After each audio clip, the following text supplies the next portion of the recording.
La pierre de lune, partie 11, chapitre 9 de la période 3, suite du témoignage de Franklin Blake. La gentille servante du docteur attendait, tenant la porte de la rue toute ouverte pour moi. Le jour entrait donc à flots brillants dans l'antichambre et frappait en plein sur la figure de laide du docteur. Betteredge avait raison. À juger des choses comme le vulgaire en juge, l'extérieur d'Ezra Jennings ne prévenait pas en sa faveur. Son teint de bohémien, ses joues décharnées, les os saillants de son visage, ses yeux vitreux, sa chevelure mi-partie noire et blanche, cette tête de vieillard sur un corps de jeune homme, enfin, tout cet ensemble physique laissait à première vue dans l'esprit d'un étranger une impression désagréable. Je m'en rendais très bien compte, et pourtant il était inoubliable que j'éprouvais pour Ezra Jennings une sympathie dont je ne pouvais me défendre. La politesse m'ordonnait simplement de répondre à sa question. Après quoi, je n'avais plus qu'à poursuivre mon chemin. Mais l'intérêt que je ressentais pour Ezra Jennings me cloua à ma place, et je voulus lui fournir le moyen de me parler en particulier, ce dont il guettait évidemment l'occasion. « Vous dirigez-vous du même côté que moi, monsieur Jennings ?» lui dis-je, voyant qu'il tenait son chapeau à la main. « Je vais chez ma tante, Mrs. Applewhite. » Il me répondit qu'il avait un malade à voir de ce côté et qu'il pouvait m'accompagner. Nous partîmes ensemble. J'observai que la jolie servante, qui me gratifiait de ses plus aimables sourires en échange du peu de mots que je lui dis en sortant, reçut les modestes recommandations de Jennings au sujet de l'heure de son retour avec une moue bien marquée et en affectant de détourner les yeux. Le pauvre garçon n'était pas en faveur dans la maison. Quant au dehors, Betteredge m'avait parlé de l'absence de sympathie qu'il rencontrait. « Quelle vie !» pensai-je en moi-même, tandis que nous descendions les marches. Après m'avoir parlé le premier de la maladie de M. Candy, Ezra Jennings parut vouloir me laisser le soin de renouer la conversation. Son silence disait « À votre tour, maintenant ». J'avais mes raisons pour revenir sur l'état de santé du docteur, aussi n'hésitai-je pas à prendre la parole. « À en juger par le changement que j'ai remarqué en lui, dis-je, la maladie de M. Candy a dû être bien plus sérieuse que je ne le croyais. »« C'est un miracle, » répondit Ezra Jennings, « qu'il y ait survécu. » Sa mémoire n'est-elle jamais plus nette qu'aujourd'hui ? J'ai essayé de le faire causer de quelque chose qui a précédé sa maladie ? Demanda l'assistant du docteur, voyant que j'hésitais. Oui. Sa mémoire est affaiblie d'une manière déplorable, dit Jennings. On peut presque regretter pour lui, pauvre homme, le peu qui en reste. Il se souvient vaguement de projets qu'il formait, de choses qu'il faisait ou disait avant sa maladie, mais en même temps, il est absolument incapable de se rappeler l'objet précis de ses réminiscences. Et comme il se rend bien compte de son infirmité, il rassemble tous ses efforts pour arriver à la dissimuler. Certes, s'il eût pu, en revenant à la vie, perdre tout souvenir de son passé, il serait plus heureux. Peut-être serions-nous tous plus heureux dans ces conditions, ajouta-t-il avec un sourire triste. Ah, si nous pouvions tout oublier. Il y a pourtant quelques événements dans la vie dont nous regretterions de perdre la mémoire, répliquai-je. J'espère que c'est le cas de la plupart des gens, monsieur Blake, mais je crains qu'il n'en soit pas de même pour tous.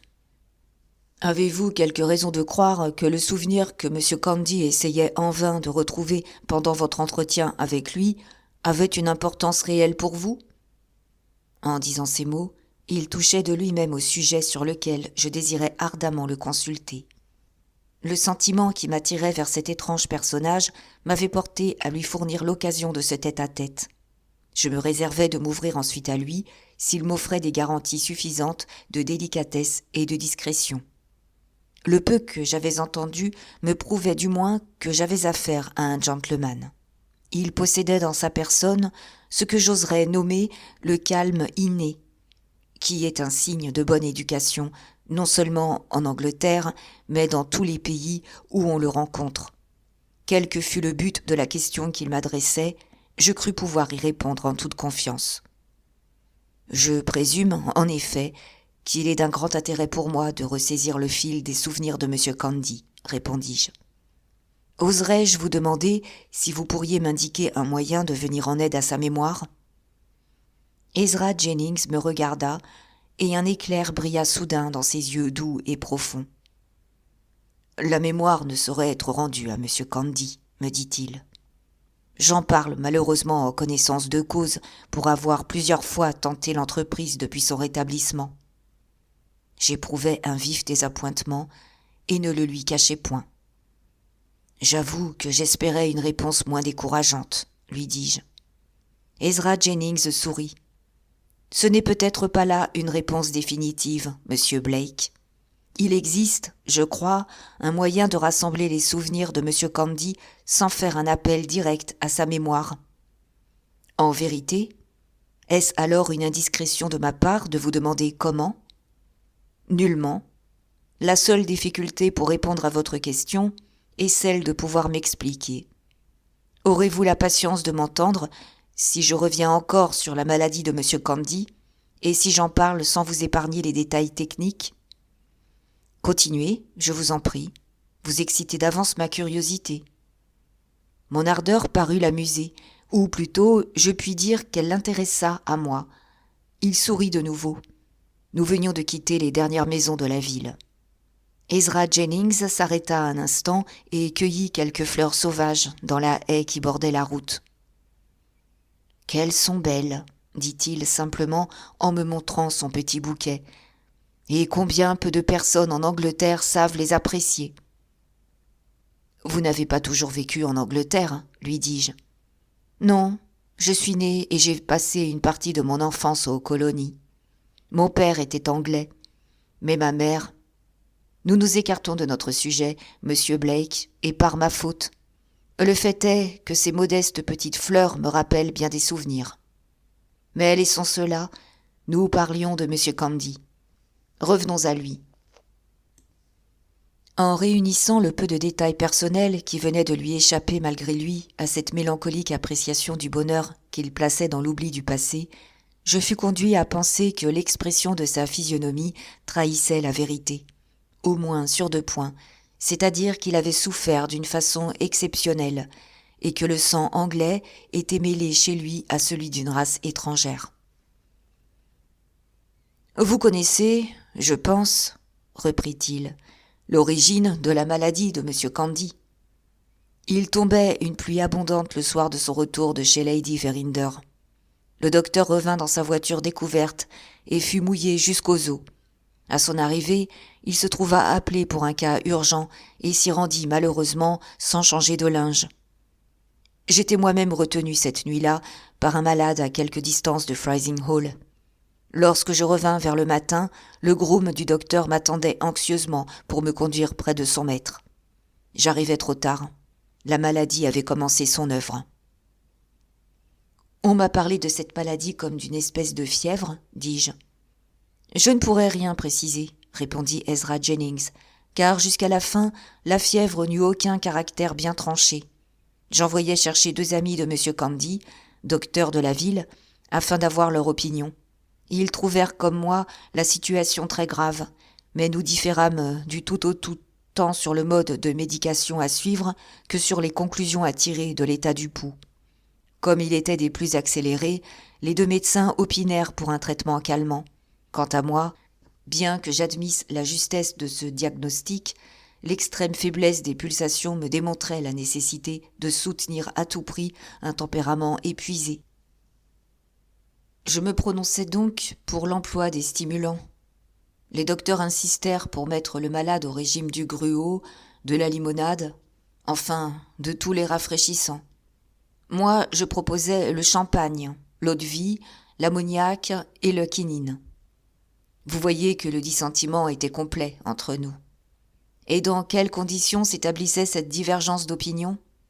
Il y avait d'une part 2 médecins en possession d'une réputation acquise, d'autre part un étranger, sans notoriété, qui ne remplissait même dans la maison que les fonctions d'assistant.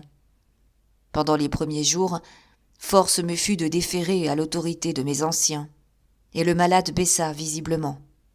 Je fis valoir de nouveau les inquiétudes trop fondées que me donnait l'état du pouls. Il n'avait pas diminué de vitesse et devenait de plus en plus faible. Les 2 docteurs s'offensèrent de mon obstination. « Monsieur Jennings, me dirent-ils, de 2 choses l'une. Ou nous aurons la direction du traitement, ou vous en prendrez la responsabilité. Choisissez. » « Messieurs, répliquai-je, veuillez m'accorder 5 minutes de réflexion, et je vous répondrai nettement. Les 5 minutes écoulées, j'étais prêt, et dis « Vous refusez absolument l'emploi des toniques ?»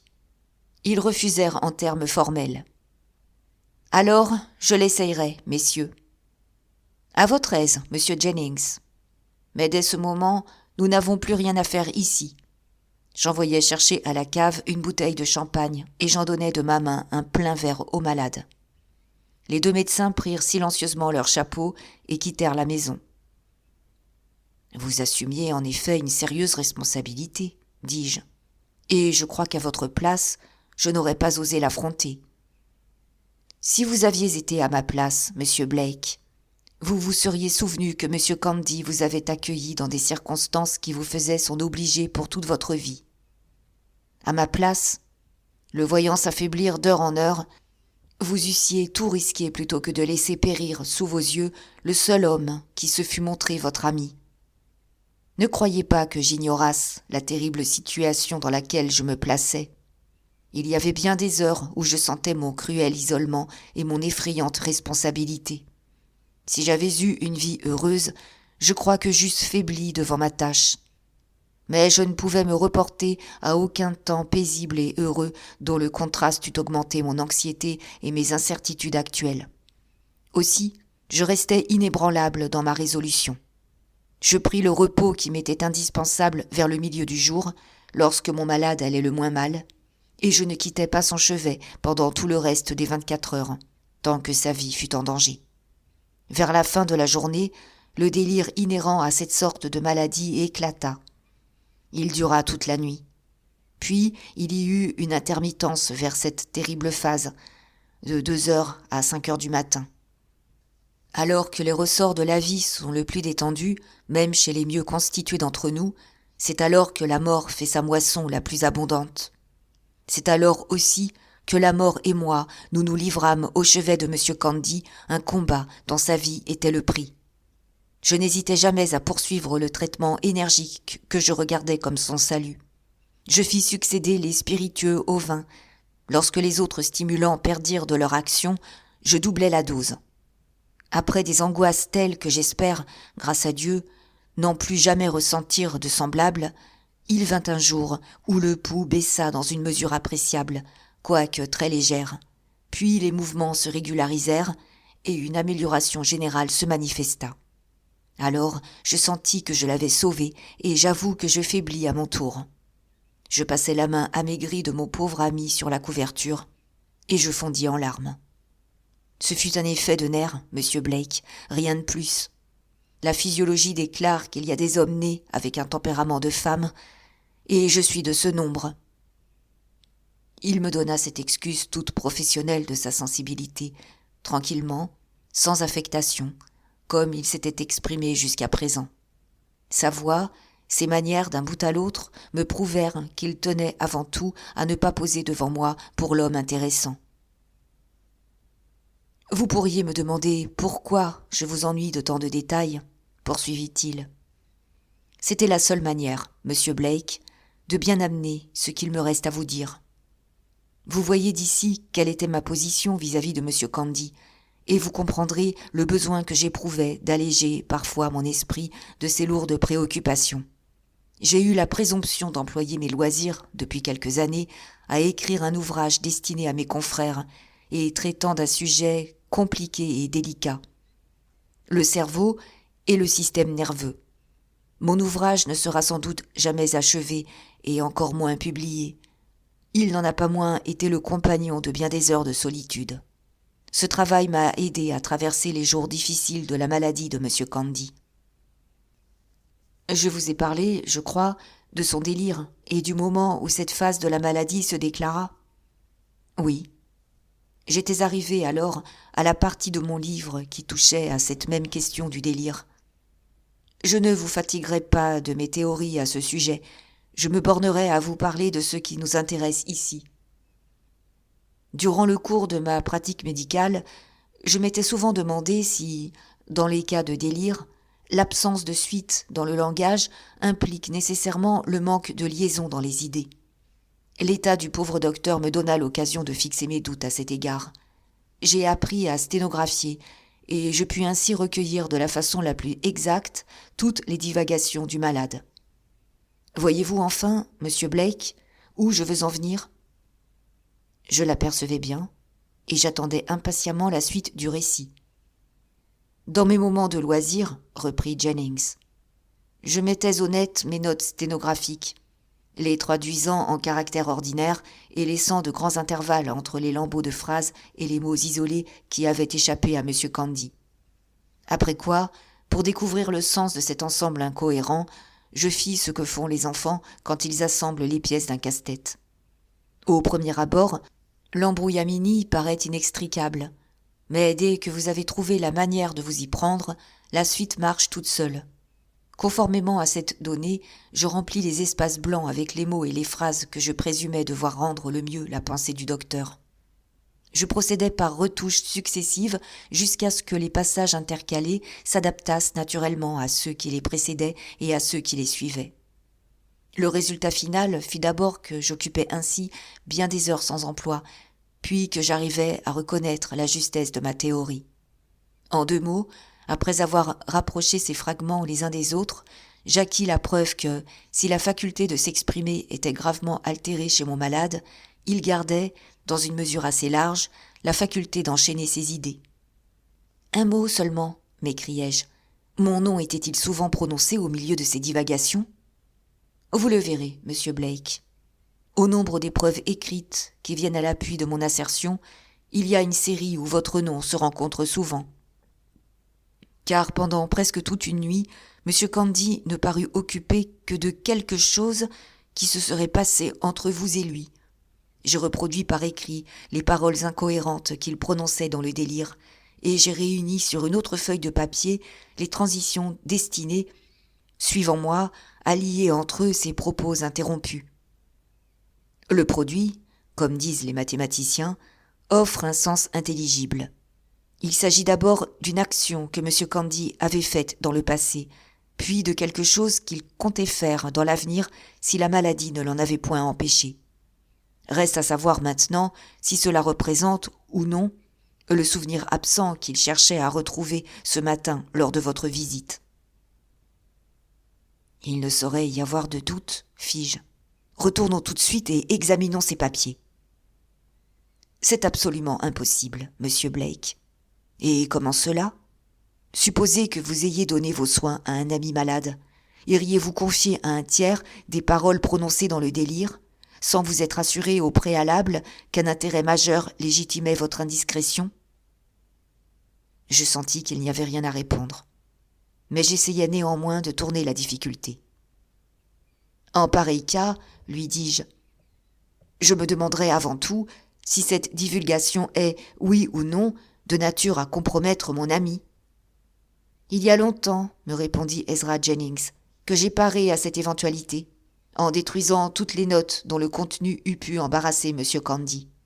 Et mon manuscrit ne renferme rien maintenant qu'il dût hésiter à communiquer aux autres, s'il recouvrait la mémoire. En ce qui vous concerne, j'ai même lieu de soupçonner que mes notes se rapportent au sujet dont il désirait vous entretenir aujourd'hui. Et pourtant, vous hésitez ? Oui, j'hésite. Veuillez vous rappeler les circonstances dans lesquelles j'ai reçu ces confidences involontaires.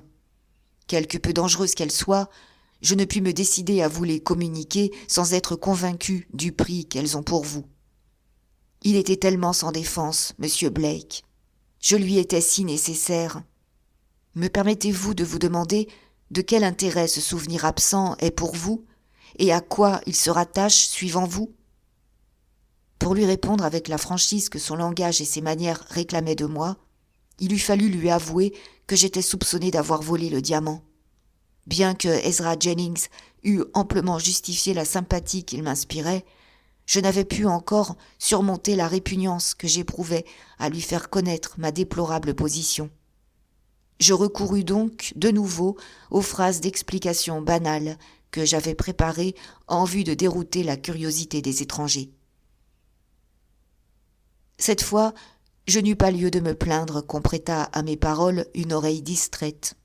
Ezra Jennings m'écouta jusqu'au bout avec autant de patience que d'attention.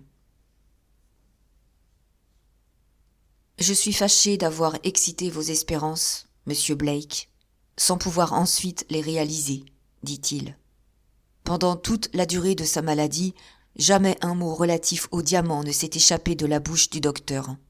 Dans les paroles auxquelles votre nom est mêlé, il ne s'agit ni de la perte du joyau de Miss Verinder, ni des moyens à employer pour le retrouver. » Nous arrivâmes ainsi au point de bifurcation de la grande route. 2 chemins étaient en face de nous. L'un conduisait chez Mrs. Applewhite, l'autre à un village situé sur la lande, à 2 ou 3 milles de là. Ezra Jennings s'arrêta devant le second. « Je prends par ici, dit-il. Je suis vraiment bien au regret, monsieur Blake, de ne pouvoir vous être utile. » Sa voix prouvait la sincérité de son assertion. Ses yeux bruns et veloutés se reposèrent sur moi avec une expression d'intérêt mélancolique. Il me salua et, sans ajouter un mot, continua sa route vers le village. Je le suivis des yeux pendant quelques instants. Je le vis s'éloigner de plus en plus de moi et emporter avec lui ce que je croyais fermement être le nœud de ma destinée. Il se retourna au bout de quelques pas et regarda en arrière. Me voyant fixé à la même place où nous nous étions séparés, il s'arrêta, comme s'il eût pensé que, peut-être, je désirais lui parler de nouveau. Le temps me manquait pour bien raisonner sur ma situation. Je n'eus pas le loisir de songer que si je laissais échapper cette occasion décisive dans ma vie, ce ne serait que pour sauvegarder un amour-propre exagéré. Je n'eus que le temps de le rappeler d'abord et de penser ensuite. Je me soupçonne d'être un des hommes les plus inconsidérés qui existent. Je le rappelai, puis je me dis « Maintenant, le sort en est jeté. Il ne reste qu'à lui avouer la vérité. » Il revint immédiatement sur ses pas, et j'allai au-devant de lui. « Monsieur Jennings, lui dis-je, je n'en ai pas usé avec vous d'une manière assez franche. Ce n'est pas seulement parce que je cherche à retrouver la pierre de lune que je tiens à faire appel au souvenir de monsieur Candy. J'ai un immense intérêt personnel en jeu, et je ne puis vous offrir qu'une excuse pour n'avoir pas été complètement sincère dans mon récit. Il m'est plus pénible, que je ne saurais le dire, de m'ouvrir avec qui que ce soit sur ce sujet. » Pour la première fois, Ezra Jennings me considéra d'un air embarrassé. « Je n'ai ni le droit ni le désir, monsieur Blake, de m'immiscer dans vos affaires privées. Permettez-moi, de mon côté, de vous demander pardon pour vous avoir, bien qu'indirectement, mis à une semblable épreuve. » « Vous avez parfaitement le droit, répondis-je, de fixer les conditions auxquelles vous entendez me révéler les paroles recueillies par vous au chevet de monsieur Candy. Je comprends et je respecte les motifs qui vous dirigent. D'ailleurs, comment puis-je exiger votre confiance si je ne vous accorde pas la mienne sans réserve? Vous saurez quel intérêt je dois avoir à apprendre ce que monsieur Candy voulait me dire si je me suis trompé dans mes prévisions et si en effet notre conversation me démontre clairement que vous ne sauriez m'aider. Je m'en remets à votre honneur pour garder mon secret. Quelque chose me dit que je ne m'y serais pas confié en vain. Attendez, monsieur Blake, j'ai encore un mot à vous dire, et il faut que vous l'entendiez avant d'aller plus loin. Je le regardais avec stupeur. Son visage portait l'empreinte d'une émotion terrible qui semblait avoir remué les profondeurs de son âme. Son teint bistré était devenu d'une pâleur livide. Ses yeux rayonnaient d'un éclat sauvage et sa voix avait pris une inflexion dure et résolue que je ne lui connaissais point encore. Quelles qu'elles fussent, les énergies, bonnes ou mauvaises, cachées au fond de cet homme, se réveillait en lui brusquement et éclatait avec la soudaineté de l'éclair. « Avant que vous m'accordiez votre confiance, reprit-il, Vous saurez dans quelles circonstances j'ai été reçu chez M. Candy. Ce ne sera pas long. Je n'ai pas l'intention, monsieur, de raconter ma vie à qui que ce soit. Mon histoire mourra avec moi. Tout ce que je vous demande, c'est qu'il me soit permis de vous dire ce que j'appris à M. Candy. Si après m'avoir entendu, vous êtes encore d'avis de vous confier à moi, mon attention et mes services vous seront acquis. Voulez-vous que nous marchions ? La souffrance qui se peignait sur ses traits m'empêcha de parler. Je lui répondis par un signe, et nous continuâmes notre chemin. Au bout d'une centaine de pas, Ezra Jennings s'arrêta devant la brèche d'un mur rustique qui séparait la lande de la route. « Vous plairait-il que nous nous reposions un peu, monsieur Blake ?» me dit-il. « Je ne suis plus ce que je fus, et il y a des incidents qui me remuent profondément. » J'acceptai, bien entendu. Il entra par cette brèche et se dirigea vers un tertre de bruyères masqué du côté le plus voisin de la route par des buissons et des arbrisseaux. De l'autre côté, la vue s'étendait sur l'espace sauvage et solitaire de la lande. Les nuages s'étaient amassés depuis une demi-heure. L'aspect morne et voilé du paysage ne nous offrait pas une seule éclaircie et s'harmonisait avec les pensées graves qui nous occupaient tous deux. Nous nous assîmes en silence. Ezra Jennings posa son chapeau et passa sa main d'un air de lassitude sur son front et à travers son étrange chevelure. Il jeta de côté le petit bouquet de fleurs des champs, comme si le souvenir qu'elle lui rappelait lui eût été importun en ce moment.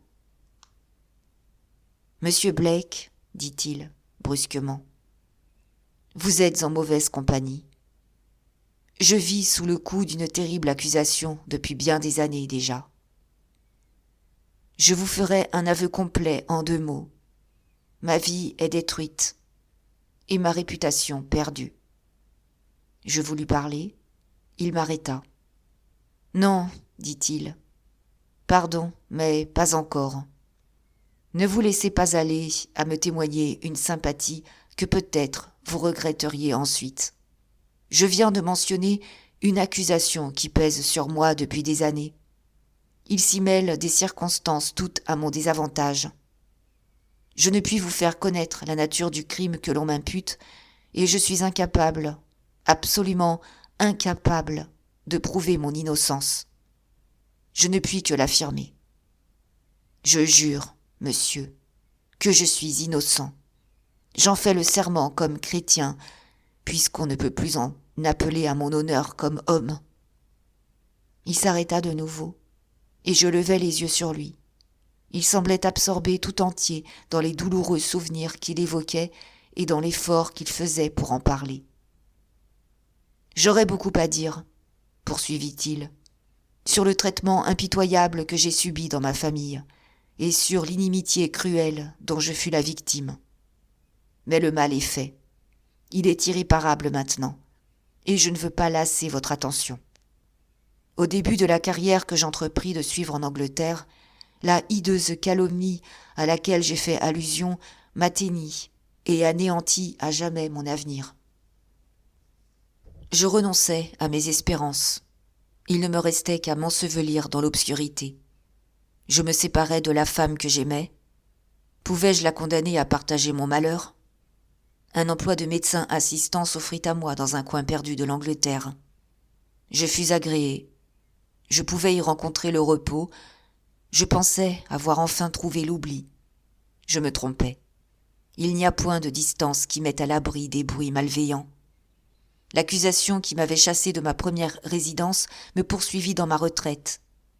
Prévenu à temps, je pus quitter ma place avant qu'on me congédiât et emporter les certificats que j'avais mérités. Ils m'aidèrent à trouver un emploi analogue dans un comté éloigné. Mais la calomnie qui tuait ma réputation sut encore m'y découvrir. Cette fois, je n'avais pas reçu d'avertissement. Mon patron me dit « Monsieur Jennings, je n'ai aucun reproche à vous faire, mais il est indispensable que vous vous justifiiez ou que nous nous séparions. » Je n'avais pas le choix. Je le quittai. Je ne veux pas m'étendre sur ce que je souffris dès lors. Je n'ai que 40 ans. Considérez mon visage. Il vous dira quelle existence de misère j'ai menée pendant plusieurs années. Enfin, un jour que j'errais dans ces environs, je rencontrai M. Candy. Il avait besoin d'un assistant, je m'offris et je l'adressai pour justifier de ma capacité à mon dernier patron. Restait la question de moralité. Je lui dis ce que je viens de vous apprendre, et plus. Je le prévins même que, s'il m'accordait sa confiance, ma présence lui susciterait des difficultés. Ici comme ailleurs, lui dis-je, je dédaigne l'expédient coupable qui consiste à dissimuler sa personnalité sous un nom d'emprunt. Pas plus à Freising Hall qu'ailleurs, je ne suis à l'abri de la calomnie empoisonnée qui me poursuit. Il me répondit. Je ne fais rien à moitié. Je vous crois et vous plains sincèrement. Si vous voulez encourir le risque, j'en accepte ma part. Que le Dieu Tout-Puissant le bénisse. Il m'a donné un abri, de l'occupation, trouvé chez lui le repos de l'esprit. Et je sais, depuis quelques mois, qu'il ne surviendra rien maintenant qui lui cause des soucis. La calomnie s'est éteinte, lui demandai-je. Elle est plus active que jamais. Mais lorsqu'elle viendra me relancer ici, elle y arrivera trop tard. Vous aurez quitté le pays ? Non, monsieur Blake, je serai mort. Depuis 10 ans, je porte en moi une maladie incurable. Je ne vous cache pas que, loin de lutter contre elle, il y a longtemps que je l'aurais laissé me tuer si je n'étais soutenu par un intérêt qui me fait désirer la conservation de ma vie. Je veux pourvoir l'existence d'une personne qui m'est bien chère et que je ne reverrai jamais. Mon petit patrimoine serait insuffisant pour lui assurer un sort indépendant. L'espoir, si je vis assez pour cela, d'augmenter cette somme, m'a décidé à arrêter par tous les moyens le progrès du mal. Le seul palliatif possible, c'est l'opium. Grâce à cette drogue bienfaisante, j'ai retardé de plusieurs années mon arrêt de mort. Mais les vertus de l'opium ont elles-mêmes une limite. Le progrès du mal m'a fait arriver à l'abus du narcotique. J'en sens l'effet par l'altération de mon système nerveux. La fin n'est plus bien éloignée. Mes nuits sont horribles. Vienne la mort, je n'aurai pas lutté et résisté en vain. Le petit capital ne tardera pas à être suffisant, et j'ai trouvé un moyen de le grossir si la vie m'échappe plus tôt que je ne le prévois. Je ne sais vraiment comment j'ai pu me laisser entraîner à vous faire ce récit. Je ne suis pas assez méprisable pour quitter votre pitié, mais peut-être ai-je jugé que vous seriez plus disposé à me croire en sachant que mes paroles sont celles d'un homme assuré de sa mort prochaine. Je ne vous le cache plus, monsieur Blake, vous m'intéressez, et je me suis servi de l'absence de mémoire de mon pauvre ami comme d'un moyen d'entrer en rapport plus intime avec vous, espérant que votre curiosité vous porterait à vous adresser à moi. Peut-être y a-t-il une excuse à mon apparente indiscrétion. Un homme qui a passé par d'aussi cruelles épreuves a des retours bien amers lorsqu'il réfléchit aux destinées humaines. Vous possédez la jeunesse, la santé, la fortune. Vous avez une position sociale et des espérances d'avenir. Lorsque je rencontre de semblables existences, elles m'aident à voir la vie moins en noir. Elles me réconcilient avec ce monde que je vais quitter avant de l'avoir connu. Quelle que soit l'issue de notre conversation, je n'oublierai pas le bien qu'elle m'a fait. Maintenant, il ne dépend plus que de vous, monsieur, soit de me donner votre confiance, soit de prendre congé de moi. Je n'avais qu'une réponse à faire à cette mise en demeure. Sans plus d'hésitation, je lui dis la vérité aussi complètement que je l'ai fait dans ces pages. Il tressaillit et me regarda avec une agitation extrême à mesure que j'approchais du point culminant de mon récit. « Il est certain que je suis allé dans la chambre, lui dis-je, et il est certain que j'ai de ma main pris le diamant. Tout ce que je puis affirmer, c'est que je n'ai eu aucune conscience de mes actes, quels qu'ils aient été. » Ezra Jennings me saisit vivement par le bras. « Arrêtez !» s'écria-t-il. « Vous m'ouvrez un champ de suppositions que vous ne pouvez soupçonner. L'usage de l'opium vous est-il familier ? Je n'en ai jamais pris de ma vie. Vos nerfs étaient-ils excités à l'époque dont vous me parlez ? Vos nuits étaient-elles agitées et sans sommeil ? Oui, pendant plusieurs nuits, je ne dormis même pas du tout. La nuit du jour de naissance fit-elle exception ? Tâchez de vous rappeler si ce soir-là vous dormîtes bien. Je m'en souviens, je dormis parfaitement. Il laissa échapper brusquement mon bras qu'il tenait et me regarda de l'air de quelqu'un dont les derniers doutes viennent de disparaître. Ce jour était marqué dans votre vie et dans la mienne, dit-il gravement. Je suis absolument certain, monsieur Blake, de ceci. Je possède dans mes notes manuscrites l'ensemble de ce que monsieur Candy désirait vous dire ce matin. Attendez, ce n'est pas tout. Je crois fermement être en état de démontrer que vous agissiez d'une manière inconsciente lorsque, entrant dans la pièce, vous y prîtes le diamant. Donnez-moi le temps de réfléchir et celui de vous interroger. Je crois que votre réhabilitation est entre mes mains. Pour l'amour de Dieu, que voulez-vous dire ? Expliquez-vous. Dans l'entraînement de la conversation, nous avions dépassé le groupe d'arbres rabougris qui nous avait masqués jusqu'à présent. Avant qu'Ezra Jennings pût me répondre, il fut hélé de la route par un homme effaré qui guettait évidemment sa venue. « Je viens !» cria-t-il en réponse. « Je viens aussi vite que je le peux !» Revenant à moi, il me dit « On m'attend à ce village pour un cas pressé, et je devrais y être depuis une demi-heure. Il faut que je m'y rende sur le champ. Accordez-moi 2 heures à partir de maintenant, et venez alors chez monsieur Candy. Je vous attendrai. » « Le moyen de patienter jusque-là, m'écriai-je. Ne pouvez-vous au moins calmer mon inquiétude par un mot d'explication avant que nous nous quittions ? L'affaire est bien trop sérieuse pour s'expliquer aussi rapidement, monsieur Blake. Je ne me fais pas un jeu de mettre votre patience à l'épreuve. Ce serait seulement ajouter à votre trouble que d'essayer de l'alléger en ce moment. Au revoir, dans 2 heures à Freising Hall. L'homme l'appela de nouveau, il me quitta et se hâta de le rejoindre. Chapitre 10. Je n'ai pas la prétention de savoir jusqu'à quel point d'autres hommes placés dans ma situation en eussent été affectés. Mais en ce qui me concerne, voici comment l'influence de ces 2 heures d'épreuve agit sur mon tempérament. Je me sentis physiquement incapable de rester en place, et moralement hors d'état de parler à qui que ce fût, jusqu'à ce que j'eusse entendu ce qu'Ezra Jennings avait à me communiquer. Dans cette disposition d'esprit, je renonçai tout d'abord à la visite projetée chez Mrs. Applewhite. J'évitais même de rencontrer Gabriel Betteredge. Je laissai un mot pour ce dernier en retournant à Freising Hall. Je lui mandai qu'une affaire importante avait inopinément réclamé ma présence, mais qu'il pouvait compter sur moi vers 3 heures de l'après-midi. Je le priai de commander son dîner en m'attendant pour l'heure accoutumée et de s'occuper comme bon lui semblerait. Je savais qu'il avait une foule d'amis à Freising Hall et qu'il ne serait pas embarrassé de se distraire jusqu'à mon retour à l'hôtel. Cela fait, je me dirigeai vers les environs les moins fréquentés de la ville et m'y promenai jusqu'à ce que ma montre m'avertît qu'il était temps de me rendre à la maison de monsieur Candy. J'y trouvai Ezra Jennings qui m'attendait. Il était assis seul dans une petite chambre, toute nue, qui communiquait par une porte vitrée avec un cabinet de chirurgie.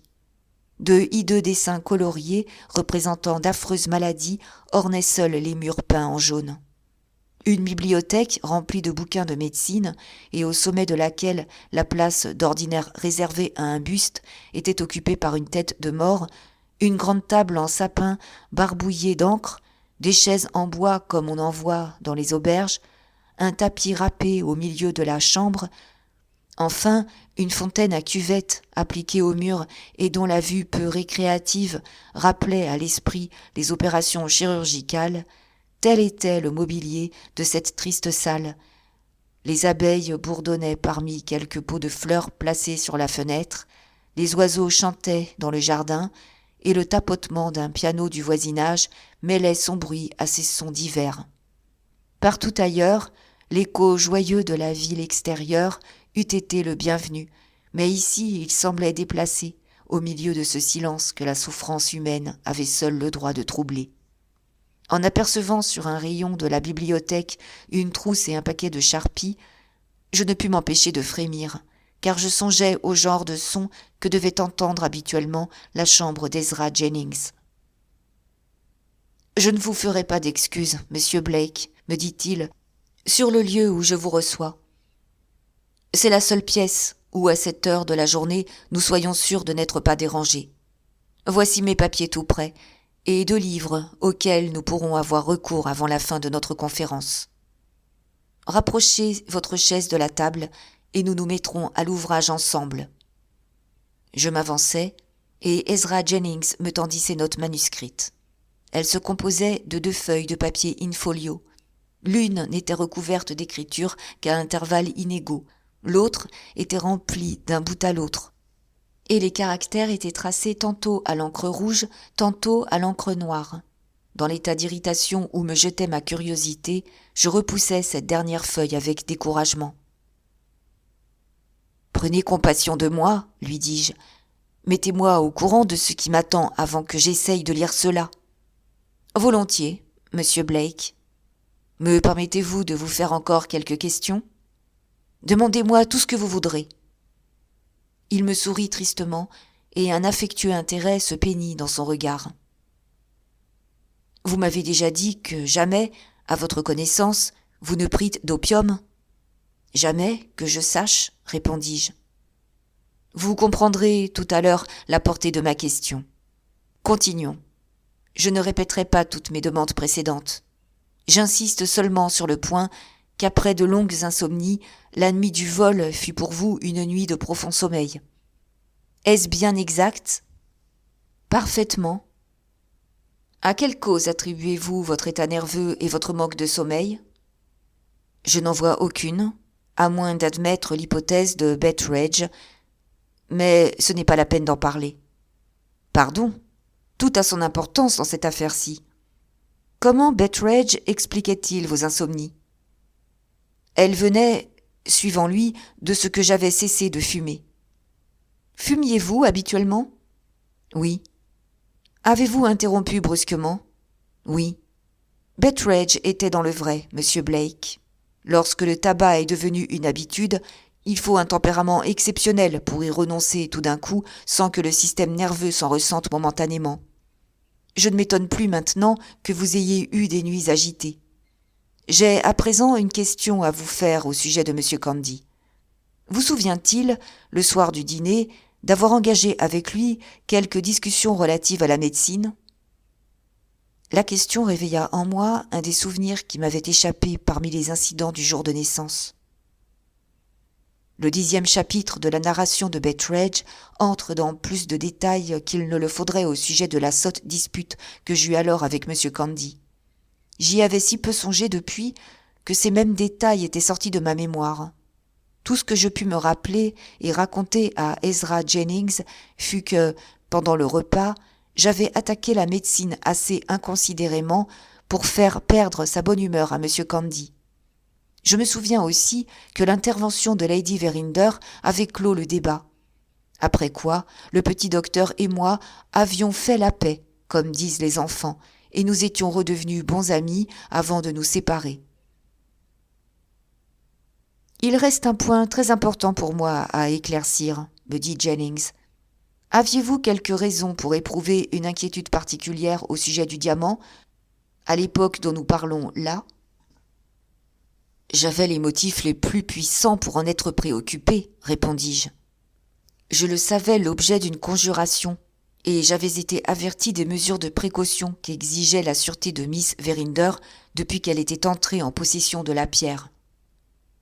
Ces inquiétudes furent-elles, ce même soir, l'objet d'un entretien entre vous et une autre personne, et cela peu avant le moment de vous retirer ? Cette conversation eut lieu entre Lady Verinder et sa fille. Et vous eûtes occasion de l'entendre ? Oui. Ezra Jennings prit ses notes manuscrites de dessus la table et les plaça entre mes mains. Monsieur Blake, si vous voulez bien lire ces notes, éclairées comme elles viennent de l'être par mes questions et par vos réponses, vous y verrez 2 choses bien étranges. Vous trouverez, premièrement, que vous êtes entré dans le boudoir de Miss Verinder et que vous y avez enlevé le diamant sous l'influence d'un état extatique produit par l'opium. Secondement, que l'opium vous a été administré à votre insu par M. Candy, désireux de réfuter par l'expérience les opinions que vous aviez émises pendant le dîner. Je restais, les papiers entre mes mains, absolument stupéfait. « Tâchez de pardonner au pauvre M. Candy, dit son assistant avec douceur.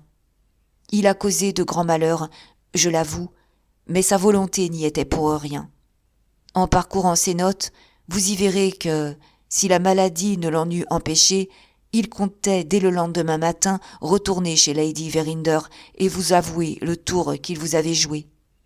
Miss Verinder l'eût su, eût questionné le docteur, et la vérité qui vous a échappé pendant 1 an aurait été connue immédiatement. Je commençais à reprendre mon sang-froid. Monsieur Candy ne peut plus être l'objet de mon ressentiment, dis-je d'un ton amer. Mais sa plaisanterie n'en est pas moins un acte de mauvaise foi. Je puis pardonner, mais je ne saurais oublier. Tout homme voué à la carrière médicale se rend coupable de pareilles supercheries dans l'exercice de sa profession, monsieur Blake. La méfiance ignorante qui existe contre l'opium en Angleterre n'est pas seulement le fait des classes inférieures. Tout médecin ayant une clientèle un peu étendue se voit forcé de tromper parfois ses malades, comme M. Candy vous a trompé. Je ne prétends pas excuser un acte dont les conséquences ont été si fatales. Tout ce que je souhaite, c'est que vous vous placiez au vrai point de vue pour ne point le juger trop sévèrement. « Comment cela s'est-il passé ?» demandai-je. « Qui m'a donné le laudanum sans que je m'en doutasse ?» Je ne saurais vous renseigner à cet égard. M. Candy n'a rien laissé échapper là-dessus pendant tout le cours de sa maladie. Votre mémoire ne pourrait-elle vous aider ? Non. En ce cas, il est inutile de poursuivre cette recherche. Le laudanum vous a été administré secrètement, d'une façon ou d'une autre. Laissons cela et arrivons à un objet plus important. Lisez mes notes, si vous le pouvez. Évoquez devant votre esprit toutes les circonstances du passé. Quant à l'avenir, j'ai quelque chose de très hardi et de très imprévu à vous proposer. Ces derniers mots me firent sortir de ma torpeur. Je pris les papiers et je les examinai dans l'ordre où ils m'avaient été remis par Jennings. Sur le dessus se trouvait la feuille la moins couverte d'écriture. C'était le compte-rendu des mots sans suite et des phrases incomplètes que M. Candy avait proférées dans le délire. Monsieur Franklin Blake est agréable. Lui rabattre le caquet. Médecine. À vous. Dormir la nuit. Lui dit. Pas en bon état. Médecine. Il me répond. Et tâtonner dans l'obscurité est exactement la même chose. À table devant toute la société. Je lui réponds. Le sommeil. Que vous cherchez à tâtons ? Rien que la médecine. Il dit. Conduire un autre aveugle. C'est ce que cela signifie. Spirituel. Une nuit de sommeil malgré lui. A besoin de sommeil. La pharmacie de Lady Verinder. 25 gouttes. Sans qu'il s'en doute. Demain matin. Eh bien, monsieur Blake, médecine aujourd'hui, jamais sans elle. Dérouté, monsieur Candy. Excellente, sans elle. L'accabler alors. Vérité. Quelque chose. Outre. Parfaite. Une dose de laudanum, monsieur. Lit que. Médecine, maintenant. Ici finissait la première des 2 feuilles de notes. Je l'attendis à Ezra Jennings. « C'est là ce que vous entendîtes en le veillant ?»« C'est à la lettre ce que j'entendis, » me répondit-il. « Seulement, je me suis abstenu de transcrire ici les répétitions qui figuraient dans mes notes sténographiques. Quelques-unes de ces phrases furent redites une 12aine de fois, d'autres plus de 50. selon l'importance qu'il attachait à l'idée qu'il voulait rendre. En un sens, ces répétitions me furent utiles pour arriver à former de ces fragments un tout intelligible. Ne croyez pas, fit-il en désignant la seconde feuille de papier, que j'ai la prétention d'avoir reproduit absolument les mêmes expressions dont M. Candy se serait servi s'il avait eu sa raison. Je me suis borné à retrouver la succession logique des idées à travers l'incohérence du langage. Vous allez en juger vous-même. Je repris la seconde feuille de papier que je savais maintenant contenir la clé de la première. Ce manuscrit reproduisait les divagations de M. Candy, à cela près que les intervalles laissés en blanc dans la première feuille étaient ici remplis à l'encre rouge. Je donne le tout ci-après. On pourra de la sorte comparer le texte original avec l'interprétation d'Ezra Jennings. Monsieur Franklin Blake est intelligent et agréable, mais il a besoin d'une petite leçon pour lui rabattre le caquet lorsqu'il parle de médecine. Il avoue avoir souffert du manque de sommeil et ne pouvoir dormir la nuit. Je lui dis que son système nerveux n'est pas en bon état et qu'il devrait avoir recours à la médecine. Il me répond qu'avoir foi en la médecine ou bien tâtonner dans l'obscurité, c'est exactement la même chose. Et cela à table, devant toute la société. Je lui réponds « C'est le sommeil que vous cherchez à tâtons, et rien que la médecine ne vous aidera à le retrouver. » Il dit « J'ai entendu parler d'un aveugle voulant conduire un autre aveugle, et je sais maintenant ce que cela signifie. Il est spirituel, mais je saurais lui procurer une nuit de sommeil malgré lui. Il a réellement besoin de sommeil, et la pharmacie de Lady Verinder est à ma disposition. Qu'il prenne 25 gouttes de laudanum ce soir, sans qu'il s'en doute, et je viendrai le voir demain matin.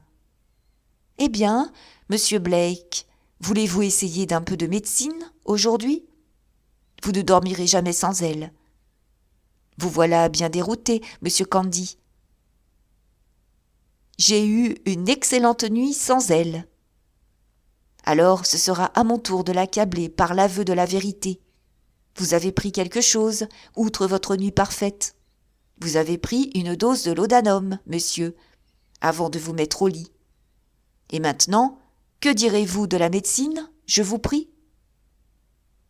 Lorsque je rendis le manuscrit à Ezra Jennings, je ne songeais tout d'abord qu'à admirer l'intelligence à l'aide de laquelle il était parvenu à dégager le sens de ces phrases embrouillées et confuses. Il interrompit modestement mes éloges en me demandant si le résultat de ma lecture était d'accord avec ses propres conclusions. « Croyez-vous, me dit-il, comme moi j'en suis convaincu, que vous fussiez sous l'influence du laudanum le soir du jour de naissance de Miss Verinder ? Je suis trop ignorant des effets de l'opium pour avoir une opinion arrêtée, dis-je. Je ne puis qu'adopter la vôtre, et je suis persuadé que vous avez raison. Fort bien. Voici maintenant ce que je vous demanderai. Vous et moi, nous sommes convaincus. Mais comment faire partager cette conviction aux autres personnes ? J'indiquai du geste les 2 manuscrits. Ezra Jennings fit un signe négatif. « C'est inutile, monsieur Blake. Parfaitement inutile. Et cela pour 3 raisons péremptoires. D'abord, ces notes ont été écrites dans des conditions entièrement en dehors des usages habituels. Voilà qui s'élève déjà contre elles. En second lieu, ces notes émanent d'une théorie toute neuve et de l'ordre métaphysique, aussi bien que de l'ordre médical. Autre inconvénient. Enfin, ces notes sont mon œuvre personnelle, et mon témoignage est la seule garantie de leur authenticité. Veuillez vous rappeler le récit que je vous fis sur la lande, et demandez-vous ensuite quelle autorité peut avoir mon témoignage. Non. En regard du verdict de l'opinion, mes notes ne peuvent servir qu'à une chose. Votre innocence doit être établie, et elle nous indique le moyen de la faire reconnaître. Il faut que notre conviction subisse une épreuve décisive, et c'est vous-même qui prouverez votre non-culpabilité. Et comment cela ? D'un mouvement rapide, il se pencha vers moi à travers la table qui nous séparait. consentiriez-vous à essayer une expérience hardie ?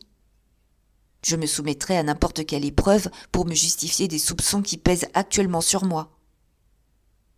Vous résigneriez-vous à une gêne personnelle pendant un certain temps ? J'affronterai n'importe quelle incommodité. Voulez-vous vous en remettre exclusivement à moi ? Je vous exposerai peut-être à être tourné en ridicule par les sots. Vous aurez à subir les représentations de ceux de vos amis dont vous êtes habitués à respecter les opinions. Dites-moi ce que je devrais faire, interrompis-je avec impatience. Et, quoi qu'il arrive, je le ferai. Voici ce que vous ferez, monsieur Blake, me répondit-il. Vous volerez le diamant, sans vous en douter, pour la seconde fois, en présence de témoins dont le témoignage sera irrécusable. J'éprouvai une surprise si violente que je ne pus que le regarder sans parler. Je crois cette épreuve dans l'ordre des choses possibles. Par conséquent, il faut la tenter, puisque vous me prêtez votre concours. Remettez-vous de votre mieux, asseyez-vous et écoutez ce qu'il me reste à vous dire. Vous êtes revenu au tabac, je l'ai remarqué moi-même. Depuis combien de temps en avez-vous repris l'habitude ? Il y a environ 1 an. Fumez-vous moins ou plus qu'avant ? Je fume plus. Voulez-vous y renoncer de nouveau ? Mais subitement, entendez-moi bien, comme vous le fîtes autrefois. Je commençai à pénétrer son intention. J'y renoncerai dès ce moment, répondis-je. Si cette privation a pour vous les mêmes conséquences qu'au mois de juin dernier, dit Ezra Jennings, si vous souffrez maintenant, comme alors, des mêmes insomnies, nous aurons gagné un premier point. Nous vous aurons replacé dans l'état d'irritation nerveuse où vous étiez le soir du dîner. Si, ensuite, nous parvenons dans la mesure du possible à reproduire autour de vous les conditions de vie domestique au milieu desquelles vous viviez à cette époque, et si votre imagination arrive à être occupée du diamant autant qu'elle était alors, nous vous aurons remis dans la situation physique et morale où l'opium vous a trouvé au mois de juin dernier. En ce cas, nous pouvons espérer à bon droit qu'une répétition de la même dose produira, à peu de choses près, un résultat identique. Voilà en peu de mots ce que je vous propose.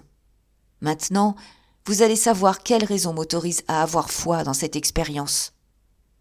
Il prit un des livres placés à portée de sa main et l'ouvrit à un endroit marqué d'avance. « Ne craignez pas, dit-il, que je vous impose l'ennui d'une lecture physiologique. Seulement, je crois vous devoir, et me devoir à moi-même, de vous prouver que je ne suis point l'inventeur de la théorie que je vous propose de mettre à l'essai. Ma manière de voir s'appuie sur des principes reconnus et des autorités incontestables. Prêtez-moi 5 minutes d'attention et je me charge de vous démontrer que, malgré sa bizarrerie apparente, ma proposition est d'accord avec la science. Voici en premier lieu comment un homme qui n'est autre que le docteur Carpenter expose le principe physiologique sur lequel je me règle. Lisez vous-même. Il me tendit la bande de papier qu'il avait mise dans le livre en guise de signet. J'y trouvai les quelques lignes suivantes.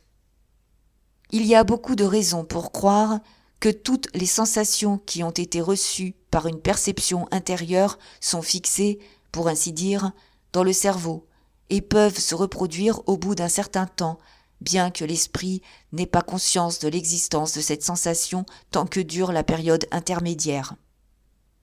« Ceci vous paraît-il clair ?» demanda Jennings. « Parfaitement clair. » Il poussa vers moi le livre tout ouvert et me montra un passage souligné au crayon. « Maintenant, veuillez lire ce compte-rendu d'un cas qui offre, ce me semble, un rapport direct avec votre position et avec l'expérience que je désire vous voir tenter. Remarquez d'abord, monsieur Blake, que je vous renvoie à l'un des plus célèbres physiologistes de l'Angleterre. Le livre que vous avez dans les mains est la physiologie humaine du docteur Elliotson, et le cas que cite le docteur est garanti par le témoignage autorisé de monsieur Combe. Je transcris ici le passage indiqué.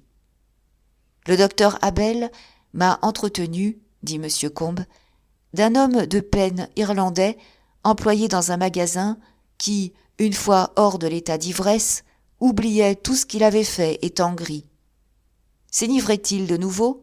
Il recouvrait la mémoire des actions qu'il avait accomplies pendant sa précédente ivresse. Un jour qu'il était pris de boisson, il perdit un paquet d'une certaine valeur et, quand il fut rentré en possession de ses facultés, il lui fut impossible de s'expliquer la disparition de cet objet. Peu de temps après, ayant bu, il se souvint qu'il avait laissé le paquet dans telle maison.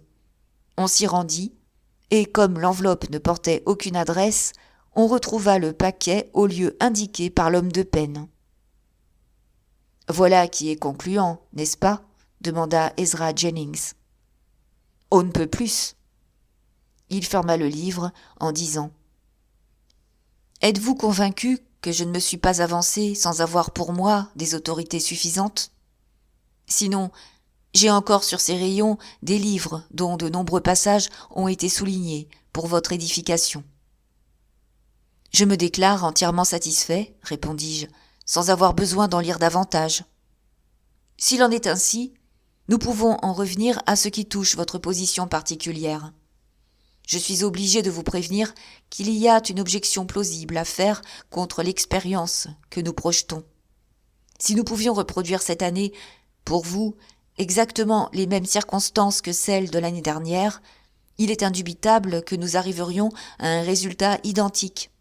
Mais nous ne saurions nier que ceci est tout simplement impossible. Nous pouvons tout au plus espérer de vous replacer dans une situation approximative. Et pourtant, si nous n'atteignons pas une analogie suffisamment complète, notre tentative échouera. Si au contraire nous réussissons, comme je l'espère, vous renouvellerez les incidents de la nuit du vol de façon à prouver aux témoins que, moralement, vous êtes innocent de la disparition de la pierre de lune. Je crois, Monsieur Blake, vous avoir indiqué le pour et le contre de la question aussi impartialement que possible. S'il reste quelques points sur lesquels vous désiriez des éclaircissements, je suis tout prêt à m'en expliquer avec vous. Toutes les explications que vous m'avez données sont parfaitement claires pour mon esprit, mais j'avoue qu'il y a quelque chose qui m'intrigue et que je veux vous soumettre. Qu'est-ce ? Je ne comprends pas l'effet qu'a eu l'opium sur moi. Je croyais que l'opium, étant un narcotique, m'aurait endormi et réduit à l'état passif. Au lieu de cela, j'agis. Puisque je descends les escaliers, j'entre dans une pièce, j'ouvre et je ferme un meuble, puis je retourne dans ma chambre. C'est là l'action d'un somnambule et non d'un homme endormi. Vous partagez l'erreur commune relativement à l'opium, monsieur Blake. En ce moment même, où je mets toute mon intelligence à votre service, je suis sous l'influence d'une dose de laudanum 10 fois plus forte que celle que M. Candy vous administra. Mais je ne veux pas que vous vous en rapportiez à ma seule assertion, même lorsqu'elle est le résultat de mon expérience personnelle. Je prévoyais votre objection, et je me suis muni d'un témoignage indépendant qui aura sa valeur à vos yeux et aux yeux de vos amis. Il me passa un autre des livres qui étaient sur la table près de lui. « Voici, me dit-il, les célèbres confessions d'un mangeur d'opium anglais. Emportez le livre et lisez-le au passage que j'ai marqué. Vous verrez que, de Quincy, lorsqu'il avait fait ce qu'il appelle une débauche d'opium, allait à l'orchestre de l'opéra entendre de la musique, ou bien se promenait le samedi soir dans les marchés de Londres, et s'amusait à observer toutes les petites ruses et toutes les peines que se donnaient les pauvres gens pour s'assurer leur dîner du dimanche. Tout cela tend à prouver la possibilité pour un homme de s'occuper activement et de circuler en tout lieu, quoique sous l'influence de l'opium. Vous m'avez parfaitement répondu en ceci. Mais pourtant, je ne comprends pas le degré d'action qu'a eu l'opium sur mon tempérament. Je vais essayer de m'expliquer, dit Ezra Jennings. L'effet de l'opium, dans la majorité des cas, est double. Il se manifeste par une action stimulante d'abord, calmante ensuite. Sous l'influence stimulante, les impressions vives et récentes, telles que celles qui étaient relatives au diamant, prédominaient sans doute dans votre esprit, surtout avec l'état nerveux et morbide où vous vous trouviez alors, et devaient prévaloir sur les organes du jugement et de la volonté.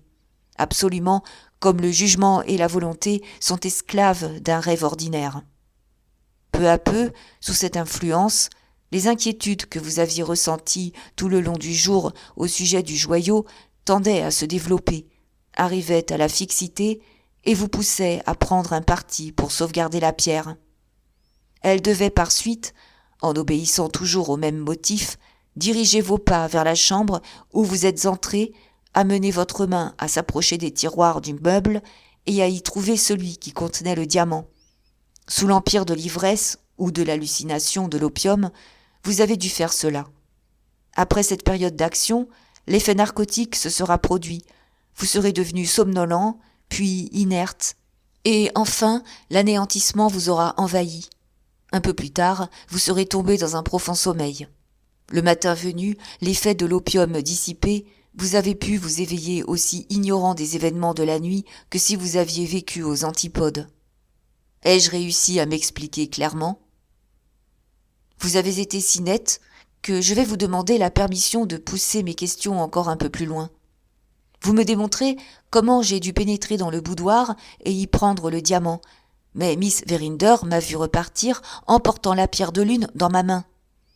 Pouvez-vous suivre mes mouvements depuis cet instant ? Soupçonnez-vous ce que j'ai fait ensuite ? J'allais y venir, me répondit-il. Je me demande si l'épreuve destinée à prouver votre innocence ne sera pas également un moyen de retrouver le diamant perdu. Lorsque vous sortîtes du boudoir, le joyau dans votre main, il est très probable que vous êtes rentré dans votre chambre. Oui. Et après cela ? Il est possible, monsieur Blake, je ne hasarde rien de plus, que votre pensée dominante de mettre le diamant en sûreté vous ait conduit, par une conséquence naturelle, à l'idée de cacher le joyau et que vous l'ayez dissimulé dans quelque endroit de votre chambre. Rappelez-vous la bizarre histoire de l'Irlandais que je vous citais. Vous pourriez aussi, sous l'influence d'une seconde dose d'opium, vous souvenir de l'endroit où vous auriez caché l'objet dans votre première ivresse narcotique. Je dus à mon tour éclairer Ezra Jennings. Je l'arrêtai donc. « Votre hypothèse est inadmissible, lui dis-je. Le diamant est en ce moment à Londres. » Il me regarda avec des yeux où se peignait un vif étonnement. « À Londres ?» répéta-t-il. « Comment a-t-il pu venir de la maison de Lady Verinder jusqu'à Londres ? Personne ne le sait. Vous l'avez enlevé vous-même de chez Miss Verinder.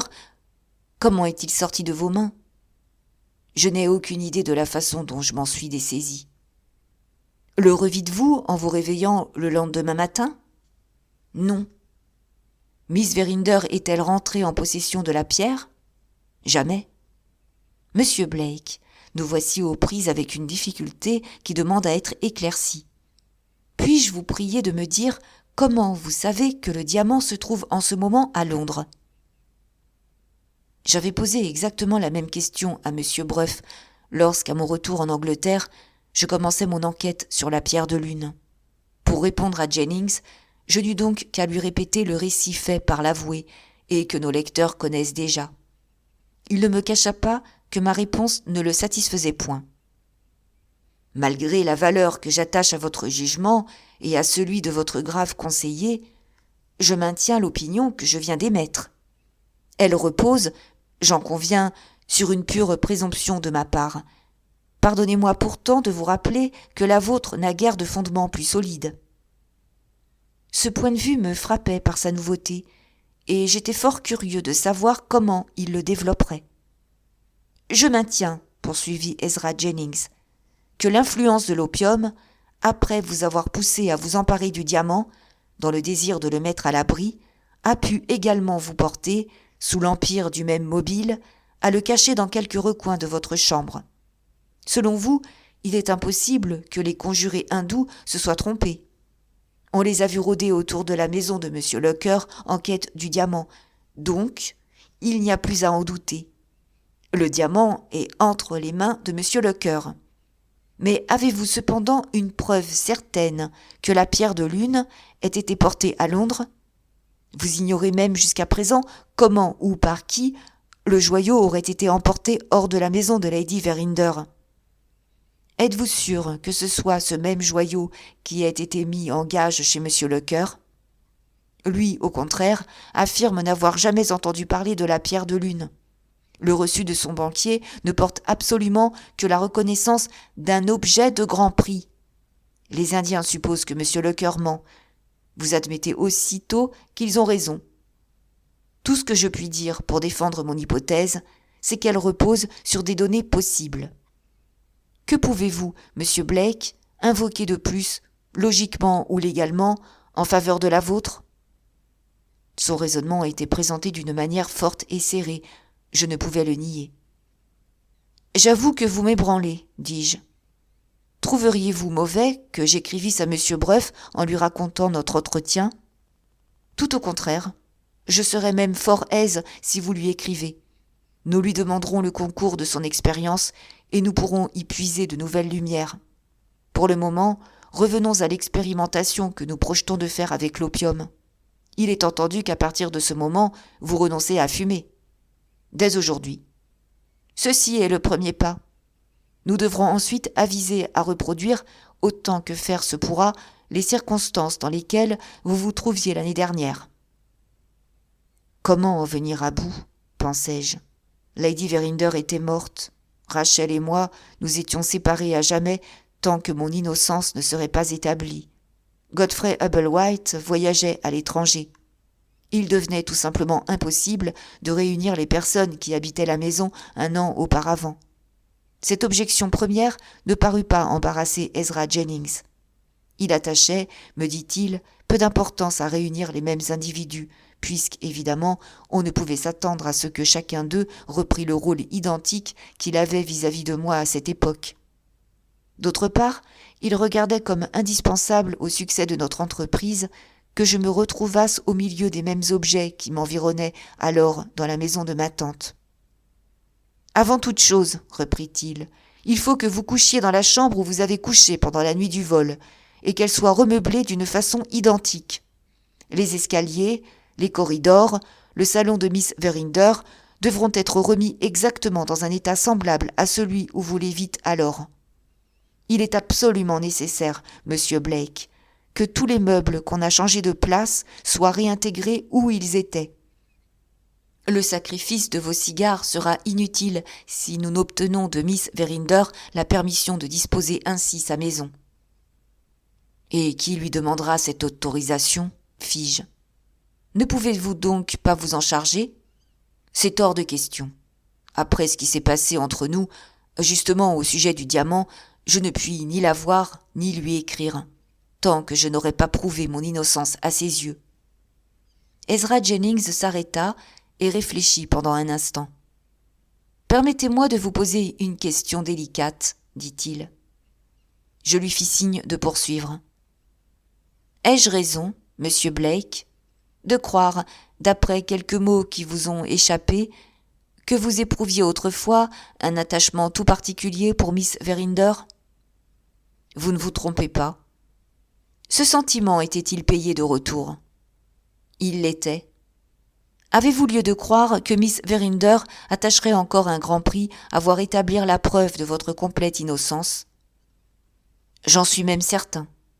En ce cas, c'est moi qui me charge d'écrire à Miss Verinder, si vous voulez bien me le permettre.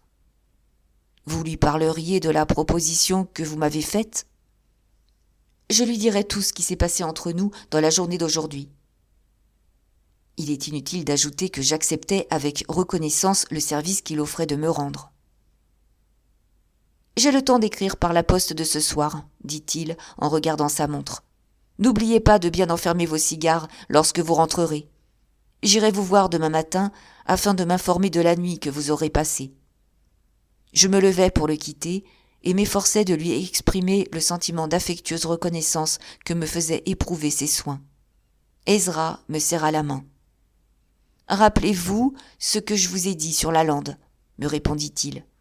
Si je puis vous rendre ce léger service, Monsieur Blake, je croirais voir un rayon de soleil éclairant le soir d'une sombre et interminable journée. » Nous nous séparâmes. On était alors au 15 de juin. Comme les événements des 10 jours suivants se rapportent tous, plus ou moins, à l'expérience dont j'allais être l'objet, Ils sont consignés par ordre de date dans le journal que l'assistant de M. Candy avait l'habitude de tenir.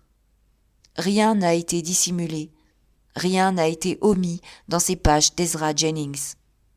C'est à lui que je laisse le soin de dire comment l'épreuve de l'opium fut tentée et quel en fut le résultat.